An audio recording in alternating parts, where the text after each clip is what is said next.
Okay, so last week we started this uh, new topic about the Paras and Edom. We didn't get very far, and unfortunately, we had to stop in the middle. But today, Mirza Hashem, we'll be able to continue. Okay, so in brief, the title of the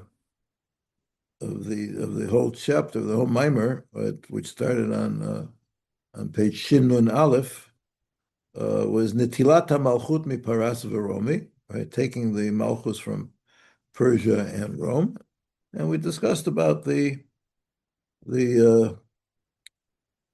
how the Malchus has to be taken, and these two particular nations, the Gemara says, are the most choshuv, as it says in the Gemara in Avodah Zorah, because as we saw in Daf Shin Nun Gimel, right, it says right in that indented quotation in the smaller font, Mashcha Malchutayu Ada Asi Mashiach, that their Malchus is going to be extended until Mashiach comes.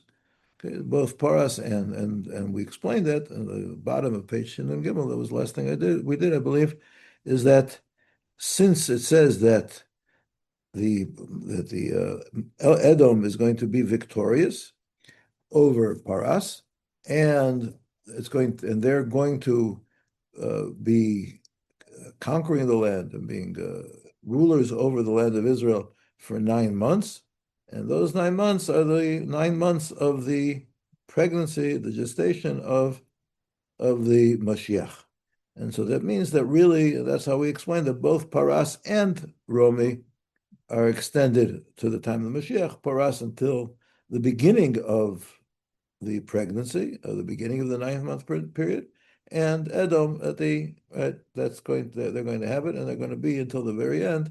And after that 9-month period is going to be the day of the Mashiach. That's what we learned last week. Well, it's going to get a little bit more complicated. So let's see on page Shin Nun Daled. Today we are starting the top of page Shin Nun Daled. Malchiot Paras v'Romi. The kingdoms of Paras and Rome. Okay, that's where we're headed. Paras v'Romi nilchamot zu b'zu. Paras and Romi are fighting with each other, and they're according to Chazal, they're in a perpetual state of fighting. Umavur b'Chazal. Shemalchiot halalu nimtzaot tamid b'milchama beinam levein atzmam. They're always fighting with each other. Ukvar hivenu divrei atosfot shelo b'sof atida Romi lenatzeach et Paras. And we've already quoted the Tosfos, right, in Avodah Zarah, I believe it was, that at the end of the day, right, Rome is going to be victorious after these series of battles. Omnam, but brings Ramosha that this is not so pashut. The matter is really a question in a machloket. Mishum sheRabbi Yoshua ben Levi sover sheparas tenatzeach et Romi. V'zel Lashon Gemara. This is the language of the Gemara in Masechet Yuma. Okay, and Daf Yud. Amar Rabbi Yoshua, we're going to read the Gemara. Amar Rabbi Yoshua ben Levi, Amar Rabbi. Atida Romi shetipol biyad Paras, the opposite. Right? Rome is going to fall into the hands of Paras. Shenemar lechein shimu atzat Hashem asher yatz el Edom, umachshivotav asher chashav el yoshvei Teiman.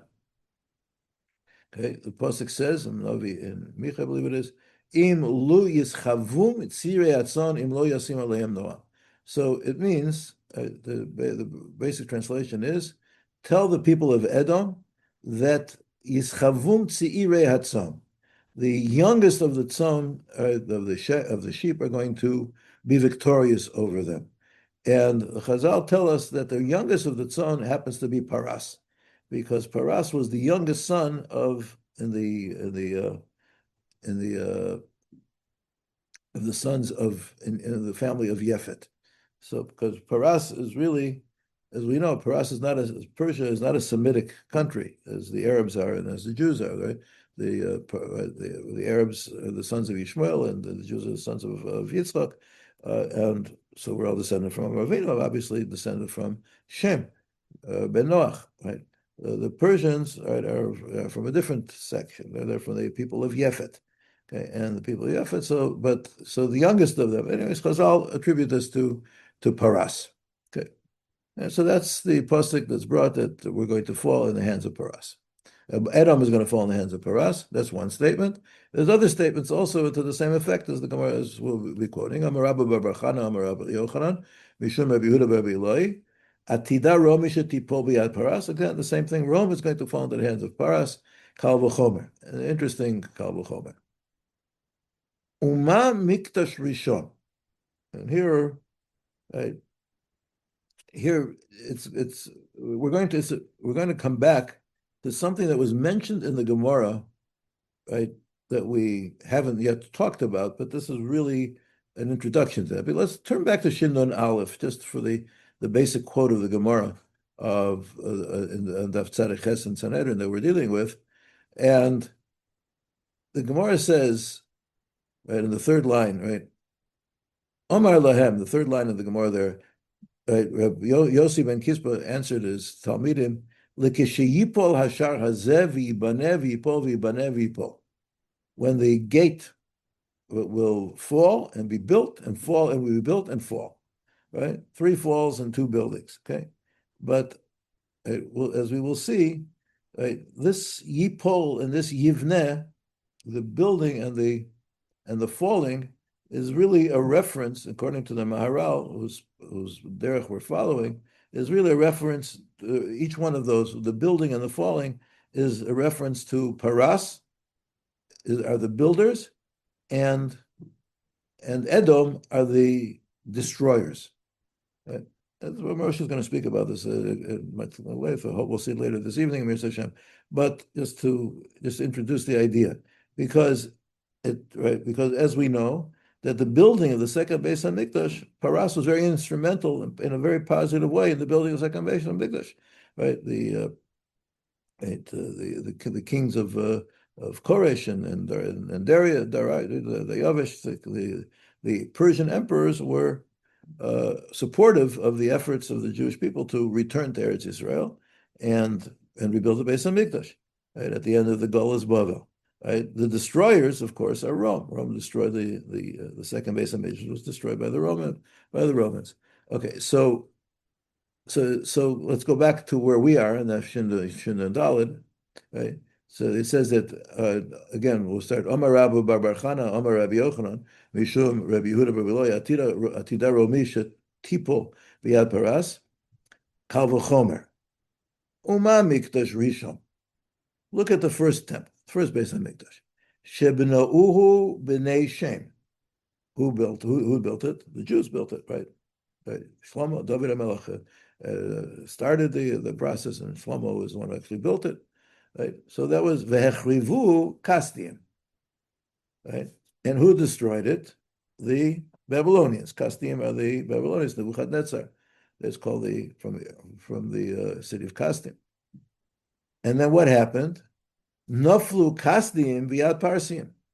And those Kasdim, the Babylonians, right, who destroyed the first Beis HaMikdash, right, after their destruction, after the right, which was done by Nebuchadnezzar, fell into the hands of the Persian Empire. That's what we know, that the Persians took over. That was the story of Purim, was already at the time, right, of Achashverosh, which was the Persian emperor, Persian king, Persian emperor, right? So if the first Beis HaMikdash, which was built by the Bnei Shem and destroyed by the Babylonians, and the Babylonians fell into the hands of the Persians, Mikdasheni shebanuhu Parsim, right?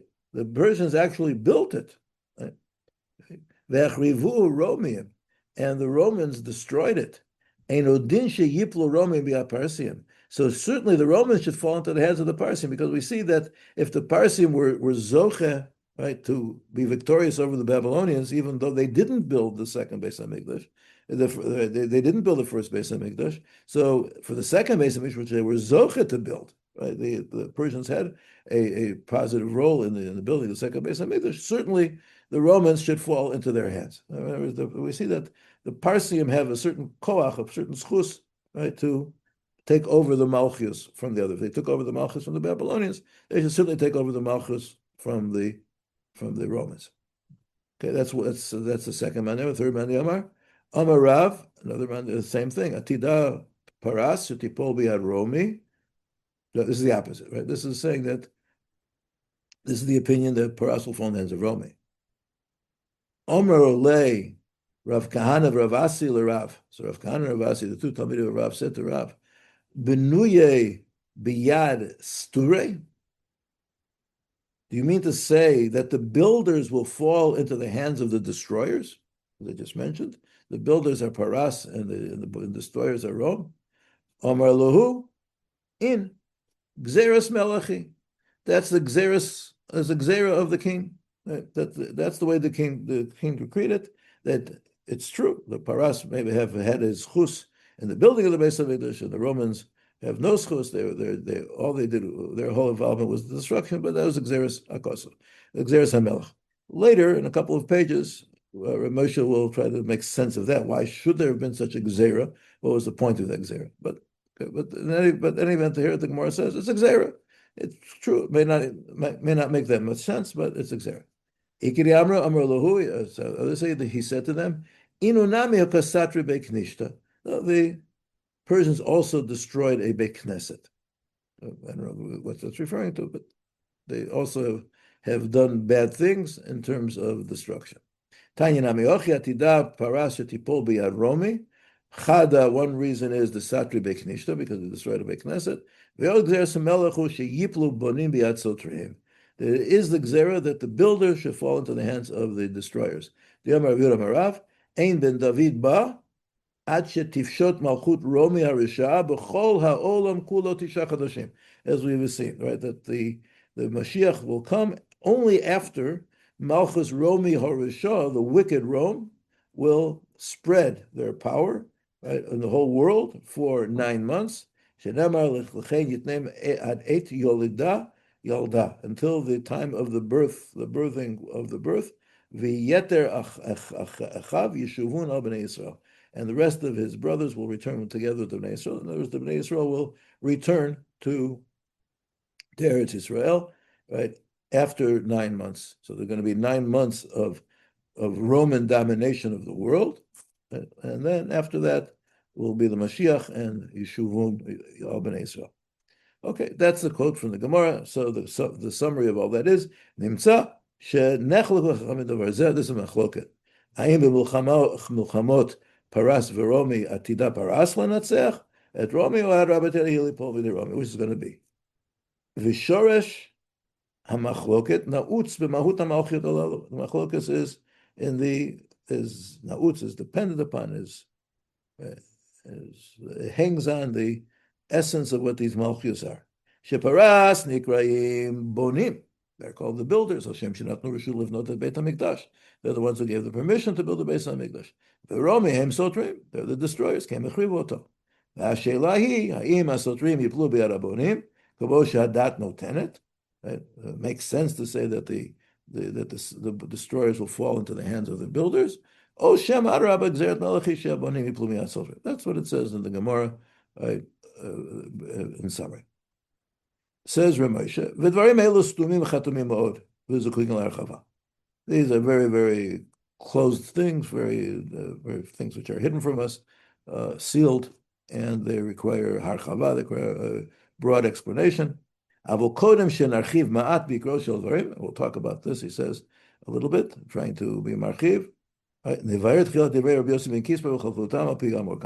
Let's just go back to the general outline of what Rabbi Yossi ben Kisma said. Rabbi Yossi ben Kisma Amar Shem. Okay, now here's the important things of the parish of the Gemara that we've seen. Rabbi Yossi ben Kisma Omer Shemashiach Yavo. Again, what's the language? L'kesheyipol hashar hazeh, when this gate falls, v'yibaneh, and will be built, v'yipol, and will fall, v'yibaneh, and will be built, v'yipol. Ve'ein maspikim livnoto ad sheben daviba, and then it will not be rebuilt until the Mashiach comes. In other words, it will be in a state of nefilah, of being fallen, and then Mashiach will come. U'k'moshe iskarnu ledat hamaral hashar shalom dubar kan hachavana lebeit hamikdash. As we saw at the beginning of the discussion, last week that Rashi said that we're talking about the gates of Rome, but the Maral, and he said the Marsha also disagreed, and they said that the Pashup Pshat is that Rabbi Yossi ben Kispa, when he said Hashar Hazeh, this gate, he lived in Eretz Yisrael, so right, the Pashup Pshat in the Gemara, according to those Meforshim, is that we're talking about the gates of the Beis HaMikdash. Shenikra, and why call it a Shar? Shenikra Shar HaShamayim. As we know, Yaakov Avinu, when he saw the vision of the ladder, of the Malachim and the ladder, called it Ein Zeh Ki Beit Elokim V'Zeh Shar HaShamayim. This is the gate of the heavens. Umashe Amar Shehu Yipol V'Yivneh. Okay, here's the pshat in these very enigmatic words. Shehu Yipol V'Yivneh Kavanato L'Malchiyot Shebehem Talui Binyano V'Churbano. It means the Malchios who are the builders and the destroyers. Ki kasher Malchut Paras Sholetet, when the Persian kingdom is ruling, Nechshav Shemitkayem HaBinyan, then the building is standing, right? Kasher Romi Sholetet Nechshav Shemitorer HaChurban, then the Churban is aroused, is awakened. So that's what according to the Maral, this is what the Gemara means. When the gate falls, in other words, there's going to be this perpetual machloket between the Romi and the Paras, and the gate will fall. That will be the victory of Rome. V'yibaneh will be the victory of Paras, or the builders. Yipol, Yibaneh, and Yipol, it'll fall, meaning there will be a victory of the Romans, or the destroyers, and that's going to be the state of that gate. The gate is going to be in a fallen, destructive state, destroyed state, until for 9 months, and then the Moshiach is going to come. Okay, that's the pshat. Okay, again, what we're talking about here is clearly, you're not talking about physically built and rebuilt. The Beis HaMikdash, the gate of the Beis HaMikdash wasn't built and rebuilt, but there is something, right, that in the metaphysics of it is that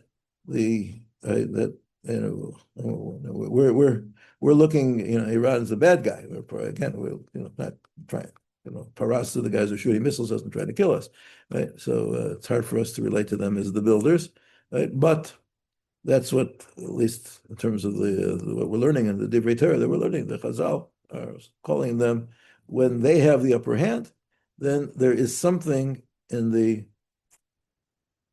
spiritual world which is considered to be built, and because they are builders. And when Rome has the upper hand, there's something in the spiritual world which is destruction.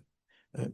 Again, we'll talk about religions, we'll talk about Christianity and Islam, we'll talk or Western culture versus the culture of Islam, etc., etc. We're going to get into that. So, in some sense, as we'll see, there is a closer point of contact between Torah, Judaism, and Islam than there is between the Torah and Christianity, and so therefore there's a certain building and destroying there. But we'll see. We'll see how well we're going to be convinced by the presentation here. Upashut, says Rav Moshe, she'amachloket mi menatzech et mi ub'chinat elu ve'elu divrei Elokim chayim. They're both true. Ki ha'malchiot elu nilchamut zeh b'zeh tamid, because they're always fighting with each other. Upamim zeh notzech, upamim zeh. Sometimes one wins, sometimes the other one. V'yesh b'china sheparas sholetet al Romi, b'china sheromi sholetet al paras. In other words, there's a chalukah. It's not black and white. It's not all one or all the other. But each one has his strong points, and each one has a certain power, a certain influence, a certain force in the world, right, which they represent, and they coexist at the same time. But sometimes one is overpowering the other, sometimes the other overpowers this, but they represent parallel forces which are battling with each other. They're in opposition with each other, but they're always there, right? And ubechol pam sheromi notzachet et paras, every time Rome wins, it's the falling of the gate. Kasher hi chozeret u'menatzachat et Romi, And when Paras comes back and is victorious over Rome, then the building is rebuilt. וזהו שאומר רבי יוסי בן קיסמא, שכך יהיה כמה פעמים עד שלבסוף תנצח רומי את פרס. The end, right, after all is said and done, the final victory, right, comes some kind of, whoever Romy and Paras has, but just to make it relevant to the newspapers, some big B-2 bomber is going to bomb or something out of and Iran's not going to be there anymore, and there will be a victory. ומתוך כך יבוא מלך המשיח בלא שתהיה שהות למלכות פרס לקום ושוב להכות את רומי. And Mashiach is going to come in the meanwhile without, and Paras will not have an opportunity to rise again and fight back and beat Rome. This is the machlokas. This is in accordance with the maskana in the Gemara. Ein ben David ba ad shetifshot malchut romi harusha b'chol olam kulo tisha chodashim.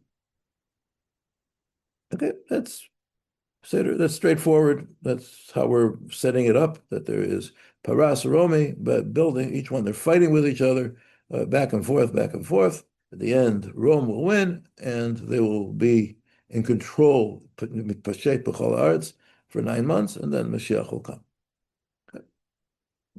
So now, Rabbi Moshe is going to go into a different track. I mean, he's all trying to explain it, but it's going to open up a whole new sugyas here. Very interesting and enlightening, and certainly expand our knowledge and our awareness about some fundamental sugyas. What are we learning here? Okay, so this is a fundamental question that the Maharal deals with, the Ramban dealt with it, the Ibn Ezra dealt with it, right? The Rambam deals with it, right? We have Arba Malchiot, as we all know, right? And we're going to quote the Psukim, right? Right? Chazal go back even to the beginning of creation. There were 4 Malchiot, Tohu, Vohu, right? Bavel, Paras, Yavan, and Edom, or Romi. Okay? Those are the 4. And the question that is raised by the Rishonim already, the Ibn Ezra, right? He took issue with Chazal, because he said, it's not the way the world looks today. The Ibn Ezra lived in the 13th century, and he said that that's not the way the world looks. Because if you look at the world, right, the world is dominated, right, a large part of the world, a large part of the civilized world, that was dominated by Arabs.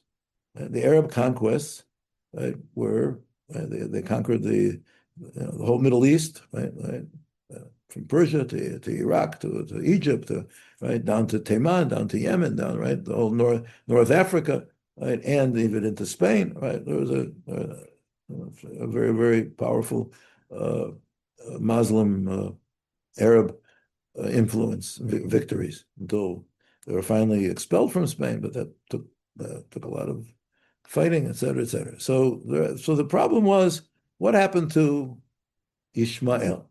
Okay? Ishmael meaning the broad name for what we call the Arab nation. So that's the headline of this. That's the title of this paragraph. Ishmael lo nimna b'malchiot. Ishmael wasn't counted among the Arba Malchiot. Says Rabbi Hirshfeld. So we can understand this better. So we'll see that we're going to insert Ishmael into the equation, and we'll see how it's done, and that will help us understand something about this relationship between Edom and Paras, and we'll see. Earlier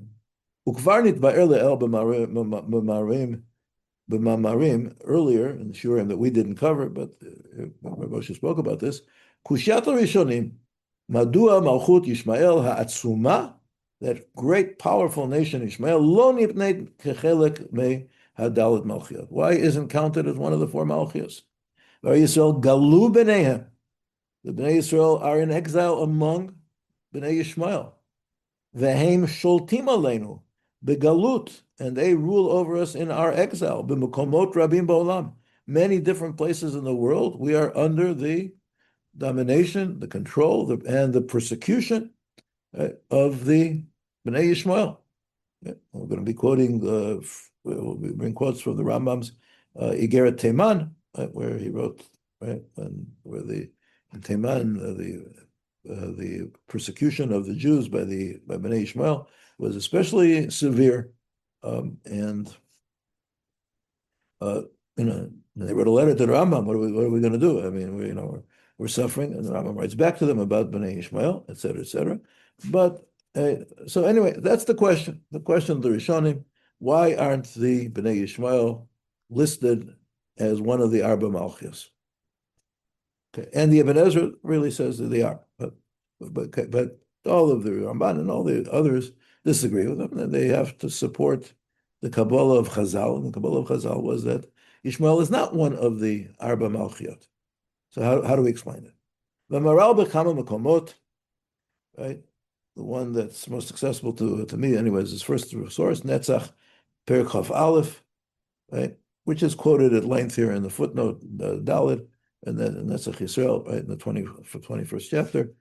And I said much of it is quoted here at the bottom. Mevaer, we're not going to read it inside, but we'll see Rav Moshe's summaries. Mevaer Zot B'Shnei Mahalchim. There are two different approaches that the Maral presents. Aleph, Hadalid Malchiot Hanimnot, the four Malchiot which are counted, Heim Umot Shelachu et Koach HaMalchut Shelahem Mi Yisrael. But these four Malchios, again, Bavel, Paras, Yavan, and Edom, Romi, took the Malchus, the Koach Malchus from Yisrael. The first one was Bavel. Bavel conquered Eretz Yisrael, destroyed the first base of Mikdash, exiled the Jewish people into Golus Bavel, and that was the Malchus of Yisrael, which was usurped by the Babylonians. They took it away from us. They conquered us. They stole it from us by force. Then comes the Persians, who took the Malchus from the Babylonians. The Greeks, as we know from history, had tremendous fights, battles for hundreds of years between the Persians and the Greeks, and the Greeks finally were victorious over the Persians, right? Alexander the Great and his successors, and then the Greek Empire came to an end with the Roman Empire ascending to the power that we know, the Western culture, which spread all over Europe and all over the Western world. So those are the four Malchios, but ultimately the source of their Malchus, was something which was usurped from the Jewish people. Masha'en ken Yishmael, yesh lo zchut lemalchut b'fnei atzmo. Right? Yishmael doesn't need to take it away from us. Yishmael has his own zchut, right, to have a Malchus. Mipnei shehu mibanav shel Avram Avinu, because he has the koach of being one of the children of Avram Avinu. She'af hitpalel alav, lu Yishmael yechyeh lefanecha. Because Baruch Hu says, when Baruch Hu promises Avram he's going to have a son, Yitzchak, and Avram says, lu Yishmael yechyeh lefanecha, it would be enough for me if Yishmael would live. Right? And Chazal say that that was one of Avram's. We're suffering from that statement until this very day. That bracha, that tefillah that Avram Avinu made on behalf of Yishmael. But be that as it may, right, that was the way that it was meant to be, and that Avram Avinu said it, and he prayed. And Yishmael has a special bracha as the descendant of Avram Avinu, that he has a koach of malchus, and there's two koach malchus, kochos malchus, which emanate from Avram Avinu. There's Yisrael, but from the Bnei Yitzchak, it says Ki b'Yitzchak yikar lecha zora. The ikar zera of Avram Avinu, of course, is Yitzchak, right? The Jewish people. But Yishmael also has his own independent source, and therefore it's not one of the Arba Malchios, separate. That's the first mahalach, that's the first approach. Bet. Ba'ofen nosaf tiretz ha'maral. Another way, shemalchut Yishmael nichlelet b'malchut Paras. Okay. Okay. Okay. And here, okay, this is the Maharal said this in in the 16th century. Right? The Malchus Ishmael is included in Malchut Paras. When we talk about Malchut Paras, we're also talking about Malchut Ishmael. So this, of course, right, can be very significant for us because once we can integrate Malchut Paras and Yishmael as a kind of united, integrated Malchus, so then some of the things that we know about Yishmael and will help us understand how we should view this machloket between Paras and Yishmael. Okay. Now, again, we can see this purely on from a religious point of view, because the religion of Paras and Ishmael is the same religion. The integration is certainly, it's not true on, the integration isn't true on certain cultural things or language things. Ethnic things are different, right? As we say, as Moshe says, af Paras hu lo migez Hashem. Paras is not of the Semitic race. Al kol zeh, im kol zeh, betochen advarim, malchut Paras mitchaberet lishmael, but they're connected to each other. And I said, certainly from a religious point of view, they share the same religion. Right? So there is a chibur between Paras and Ishmael, and that's why Ishmael isn't counted as a separate malchus, because it's already subsumed under the broader title of Malchus Paras. Okay? So we have two different mahalchim here about Yishmael, and let's think about how they differ. Right? But again, whether in one sense Yishmael is separate from all the malchus, right? It exists in a different category. Moshe is going to talk about we'll talk about more from that angle. The special status of Yishmael among the nations. And Yishmael has a special claim, as we will see, as is well known, a special claim to Eretz Yisrael, and that's why we have so much trouble with them fighting over Eretz Yisrael. Right? Paras, per se, doesn't have a claim on Eretz Yisrael. Right? I mean, they're not trying to kill us because they want to take our land away from us. They're trying to kill us because they hate us, right? Because you know we're a problem for them, right? So, but there's nothing productive about. There's nothing constructive, you know, in Paras, right? Yishmael, they're fighting over the land, right? In other words, Yishmael has a claim on Eretz Yisrael, and that's why they want to kill us. Okay? There's two different kinds of enemies. Right? Right? Moshe once said, I heard once from Moshe, they said that's the difference between a sonei and an oyev. There's a sonei and oyev, right? Sonei is somebody who hates you for no reason. An oyev is an enemy because he wants something that you have, right? He wants your water supply. He wants your oil. He wants what you have, right? It doesn't hate you because of who you are. He hates you because you have something that he wants. That's it. Which is the way, you know, most wars are. People fight because they're fighting over something. They're fighting over resources. They're fighting over land or territory, etc. Right? A soneh is somebody who's ba'etzem, right? Hates you, right? Right. So maybe there's, but there's certainly a chiluk between them, between Paras. But on the other hand, so according to, for one teretz, the Maharal says we look at them separately, and Yishmael is completely in a different category than the other Malchiot, and the other one is that Yishmael isn't in a different category. Yishmael is included in the category of the Arba Malchios, just doesn't have his own title. He's included, subsumed under the title of Paras. V'alpi divrei hamaral nimsa shemalchut Paras v'romi shemoshchim b'malchutam b'biat HaMashiach yisodam ve'esav v'yishmael.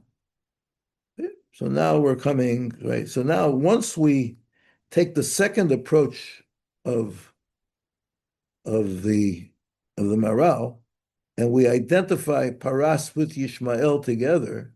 So now, so Right? So it's like a hyphenated entity, Ishmael Paras. But now we can look at it from a different point of view. Now we can look at it from a point of view of, well, right, uh, Ishmael comes from right from Avram Avinu, and Esav, right, comes from Yitzchak Avinu, right? And Edom and Esav is Edom, and Edom is Romi, right? So really, according to this, these two opponents, these two protagonists, the Edom, the Romi versus the Ishmael, are really two different offshoots of the original Avos. We're all right. So it's like it's a three-way battle. It's like a triangle, right? We have Am Yisrael in the middle, right, and we have the Bnei Esav, who are right descendants of the same family. They're our cousins, and Bnei Ishmael, who are also our cousins, and everything is within the family, right? It's, kind of pointing out the absolute centrality of the the the line from Shem, right, and going on as the Kuzari points out the Inyan Eloki, right, was transmitted from Shem, from Adam and that, right, to the people to Noach, who survived the flood, and it was given to Shem, and Shem to his descendants, and it was given ultimately to Avram Avinu, and Avram Avinu, so his descendants, right, that's the whole world, all the powers of the world ultimately descend from Avram Avinu, right? Whether it be the Ishmael on one hand, with Paras, now that we're including them together, and Edom, Romi on the other hand, and Bnei Israel in the middle. We're all one big family, and everything, all of the power in the world, all the fights in the world are concentrated in this one unique line of Avram Avinu. Right? So that's what he says. Shame. So again, Valpi Divrei, I'll read the paragraph again. Valpi Divrei Hamaral, Nimsa, Shemalchut Paras V'Romi Shemoshim Malchutam Al Biat HaMashiach, Yisodam Be'esav Yishmael. שהם שני האויבים שקמו יסוד מתוך ביתם של אבות הקדושים. These are the enemies who are from within. Right? They're within the house of the Avos. Yishmael hu beno b'charo shel Avram. Yishmael, as we know, the firstborn of Avram. Ve'esav hu neched Avram, hu beno shel Yitzchak. It's Avram's grandson, Yitzchak's son. Okay. V'tzarich letet tam b'davar hazeh. So basically, you have to think about this. Lama hitnagdut liYisrael hamachzika mamad ad biat HaMashiach? Why is it that the opposition to Yisrael, which is going to last, right, until the biat HaMashiach, hizot sheba mitoch beitam shel avot, dafka from within? Those are the two sources of opposition to Am Yisrael. Okay, and now he goes on to say, ubemet matzinu kvar etzel avot atzmam. Right, we find this right with the Avos. Eza Salkadaita, there's a Havamina. She Kayem Lahem Hemshech Etzel Yishmael ve'Esav. They both had what happened. That their continuity, their line should continue through Yishmael Esav. Avram itbalel Yishmael, as we just said, Lu Yishmael Yichel Lefanecha. Ad she Hakadosh Baruch Hu Hutzrach Lo Marlo. It was necessary for Hakadosh Baruch Hu to say to him, Kol Asher Tamar Lecha Sar Shema B'Kola Ki V'Yitzchak Yikar Le'Zrah. No. You must get rid of Yishmael because listen to Sarah, because Yitzchak ki b'Yitzchak yikra lechazar. Yitzchak ratzah latet et habrachot le'Esav. Right, and Yitzchak also had a havamina that his line should continue through Esav. Right? He wanted to give the bracha to Esav, and Esav would be, according to some explanations, a partner with Yaakov and control and having the blessings of Avram being continued into the world, right? But whatever the pshat is that Yitzchak had, but that was his Avramina, right? Ad Rivka garma lahavir et habrachot b'gnei Yaakov until Rivka brought it about that Yaakov would steal the brachos. V'nimsa she'atov shel Yisrael. Okay, so now this is the key line. Okay, let's pay attention to this line. V'nimsa שהטוב של ישראל עובר דרך בירור במציאותם של עשיו וישמעאל. Right? The ultimate good of the Jewish people of Israel there has to be a birur. To try to understand what the word means, a selection, right? Right? And there's a certain confusion, there's a certain mixture, right? That has to be of that Esav and Yishmael are somehow involved with us in ways which are corrupting, in ways which hold us back from our total relationship with HaKadosh Baruch Hu, which hold us back from the Geula, and it's through separating them out, right? Doing Malachas Borer, right? To take away and say, no, that we're going to get to the essence, what's the pure Jewish identity, and remove all of those, right, side things, all of those admixtures which are which are mixed up with us and prevent us from actually being redeemed. So we're in a state from the beginning, right? We're in a state of being intertwined. Our fate is intertwined with the fate of Esav and Yishmael.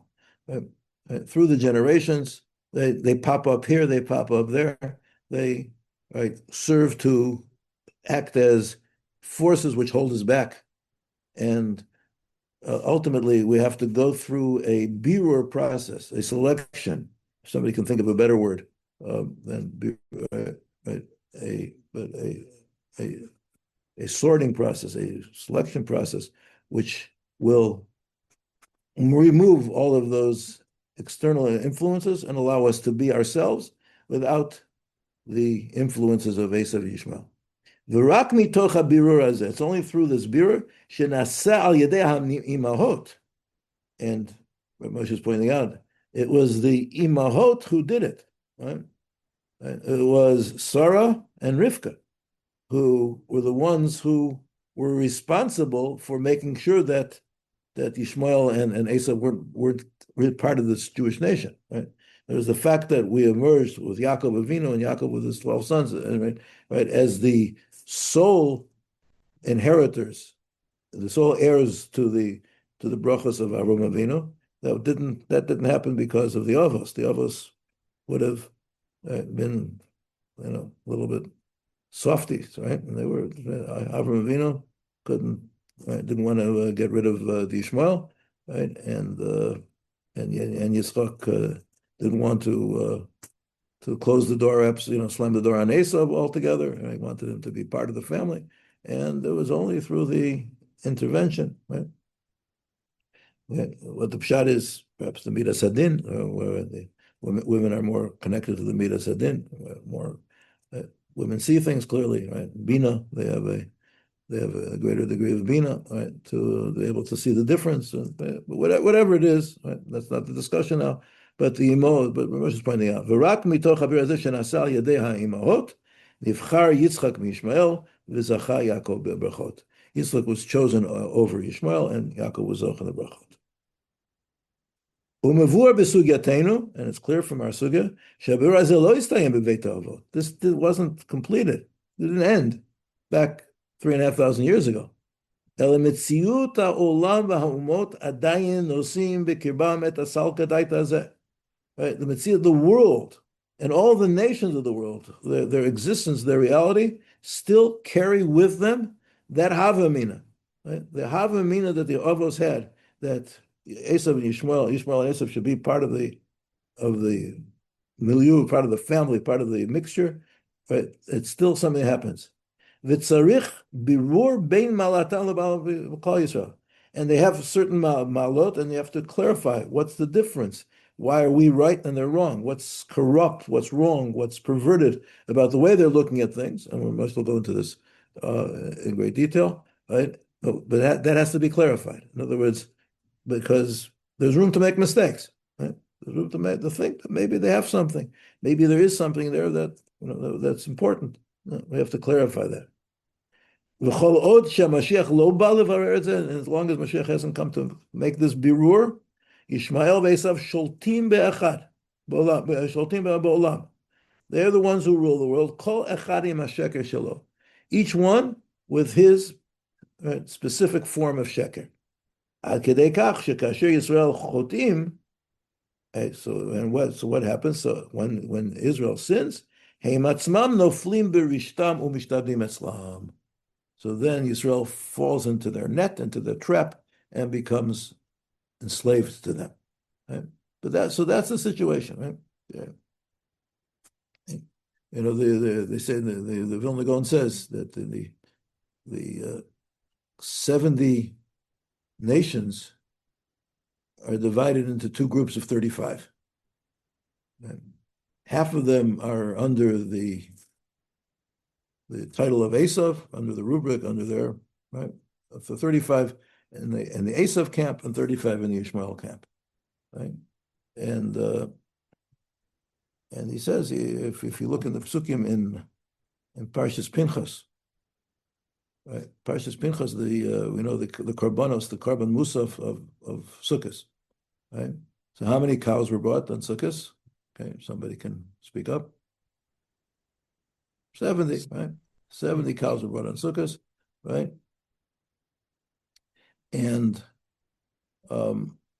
if you count, so again, on the first day of Sukkot, there were 13, right? 13, 12, 11, 10, 9, 8, 7. Those are the 7, right? And the total of all those is 70, right? The 7 days of Sukkot, right, were 70 cows. And each day of Sukkot, right, a korban chatas was brought. Right? One, right?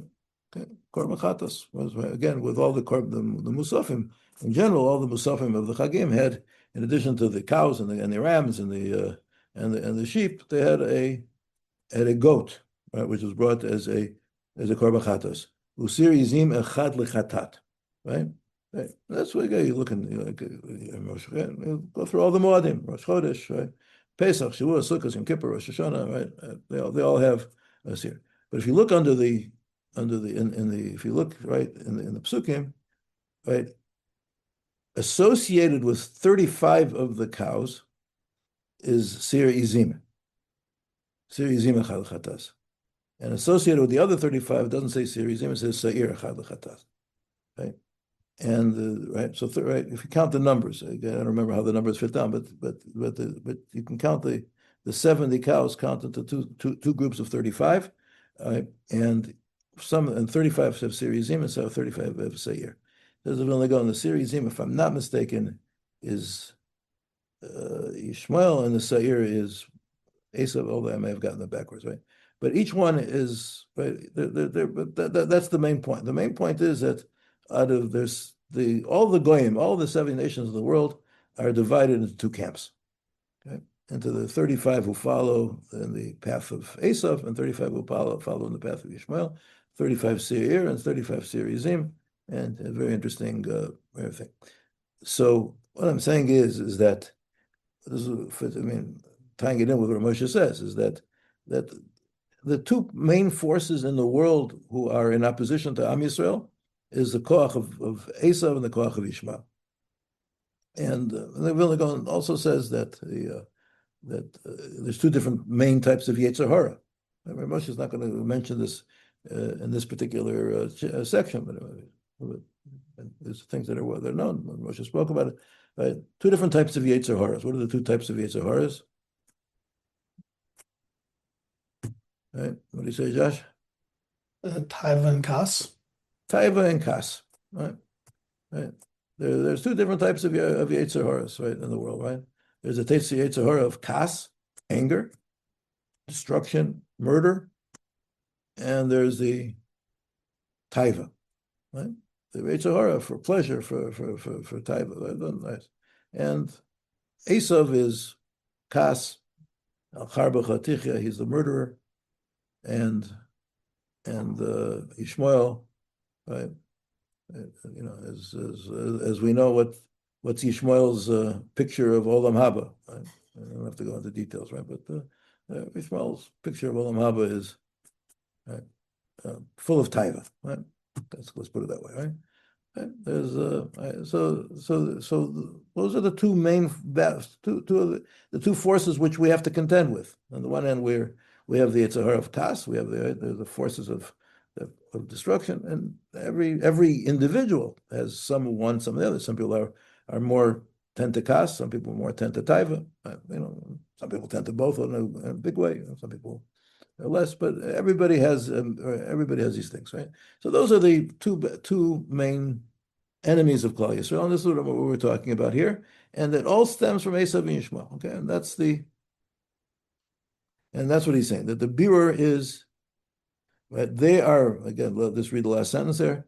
Right? Shemashiach lo ba livarer et zeh, Yishmael ve'Esav sholtim ba'olam kol echad im sheker. Each one has his sheker, and we'll discuss each one's sheker, right, in detail. Ad kidei kach shekasher Yisrael chotim. What happens when we sin? This is the way God created the world. God created the world that Am Yisrael should be one nation among the 70 nations. It says, Keves Echad, ben Shivim Zevim, one sheep among 70 wolves. This is the way it is. And as long as we keep the Torah, so HaKadosh Baruch Hu protects us. We don't fall into this one, we don't fall to that one. Nobody can harm us. Right? They have all these wolves surrounding us, 35 wolves from the right, 35 wolves from the left. They can't harm us in any way. But if Chas v'Sholom Yisrael chotim, so then sometimes we fall into this one, sometimes we fall into that one. That's the problem. Says Rabbi Hirshfeld, v'hatam sherak habir hazeh nimshach ad bias haMashiach. Right? Okay, why is this birur the only one, right? This birur between us and Yishmael and Esav, that's what's going to be until the time of Mashiach. In other words, their malchus is going to extend until the time of Mashiach. Their sheker is going to predominate, right? Be prevalent in the world. It's going to be what controls the world. Right? Mishum shekasher HaKadosh Baruch Hu bachar ba'Avraham. That choice of Avram means that this family, this race, right, is the chosen race. It's above all others, right? It's the one who are going to dominate the world. But ultimately, being able to clarify, being able to be borer, being able to separate, being able to see what's the absolute truth and what is the falseness, that's not going to come until the days of Mashiach. That's going to be the tikkun. וזה תפקידו של המשיח, להביא את פעולת האבות לידי גמר. Mashiach is going to finish what the Avos started. Okay, the Avos did separate at the end of the day, because of the Imot, they did separate. Ishmael was driven away, and Esav did not receive the brachos. Esav was also driven away, but it wasn't completed yet. And as long as we haven't yet reached our geula, they're going to have their sheker is going to extend into the future, on and on and on, and we're always going to be subject to falling into the hands of their sheker until the Mashiach comes. Kilashon atfilah, as we say every day, 3 times a day. V'zocher chasdei avos u'mevi goel livnei b'nei l'mashma be'ava. Baruch Hu remembers the chasdei avos, right? Remembers the dedication of the avos to Him, or the chesed of the avos to Hashem.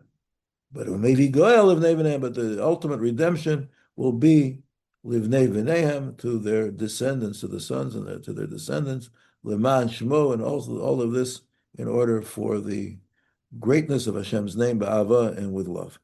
לכן הבירור הסופי צריך להיעשות בשתי האומות הבאים מתוך ביתם של האבות. The final birur has to be with these 2 nations which come from the Beitam Shel Avot. Okay, I think we'll stop here for today. And Mitzvah Hashem, there's still a lot this year itself has a lot to go. At least one more, maybe probably another 1.5. So Bezrat Hashem. Okay, I hope everybody's learning something, enjoying it. Bezrat Hashem. Things that so thank you, Alo. Yeah, things that if you don't, I don't know, if you don't You don't learn it from here, There's not, doesn't, it's not a lot, there's not a lot of talk about these things in general, but these are the things that Chazal wanted us to know, and we have, Baruch Hashem, we have teachers who can help us understand it. Kol Tuv, everybody, have a good week, and we should have a peaceful week, and Bezrat Hashem, victory for the good guys. Bezrat Hashem, Kol Tuv, be well. Thank you, Rabbi. Thank you, Rabbi. You're welcome, everybody. Kol Tuv. Bye.